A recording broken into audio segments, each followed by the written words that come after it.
లగడపాటిని మెడలో పట్టుకొని పార్లమెంట్లోకి వెళ్ళి బయటికి నూకేసేటందుకు డిసైడ్ అయిపోయిండ్రు. మరి రాజకీయ సన్యాసం ఈయన తీసుకున్నా తీసుకోకున్నా ఖచ్చితంగా వీళ్ళు మాత్రం ఏదో అయితే ఇస్తామంటుర్రు. కానీ ఎంతైనా అదృష్టం అంటే లగడపాటి సార్దే.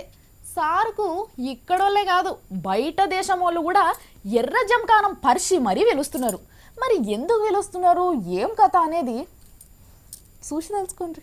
పార్లమెంట్లో లగడపాటి చేసిన పనికి శాశ్వతంగా సస్పెండ్ చేస్తారు అన్న మాటినొస్తున్నది. అన్ని మూసుకొని ఇంట్లో కూర్చో అని చెప్తట్టున్నారు. మరి రాజకీయ సన్యాసం చేసి సారు ఏ హిమాలయాలకో కాకుండా బ్రిటన్ అనే బయటి దేశం పోతే బాగుంటుంది. లగడపాటి రాజగోపాల్ అనే దీనబంధువుని రాక కోసం బ్రిటన్ యువత కండ్లల్లో ఒత్తులేసుకొని మరీ ఎదురు చూస్తున్నారట. ఈ లేకి మొకపోంతో నాలకేం పని అని అనుకునేరు పొరపాటున. ఈయన మాత్రమే తీర్చగల పెద్ద సమస్య వచ్చింది ఇప్పుడు వాళ్ళకు. బ్రిటన్ దేశంలో ఏడాదికి 72,000 మంది మగ పోరగాళ్ళ మీద అత్యాచారాలు అవుతున్నాయట. అంటే మన దేశంలో ఆడపిల్లలకు భద్రత ఎట్లలేదో బ్రిటన్లో మగ పోరగాళ్ళకు కూడా అట్లనే భద్రత లేకుండా పోయింది. పిల్లగాళ్ళ మానం ఖరాబ్ చేస్తున్నారట అక్కడ కొంతమంది. నడి రోడ్డు మీద యువకుడు ఒంటరిగా నడిచే పరిస్థితి లేదట. అందుకే అక్కడ పోరగాళ్ళు ఆత్మరక్షణ కోసం పెప్పర్ స్ప్రే ఒకటి దగ్గర పెట్టుకోవాలి అని అనుకుంటున్నారట.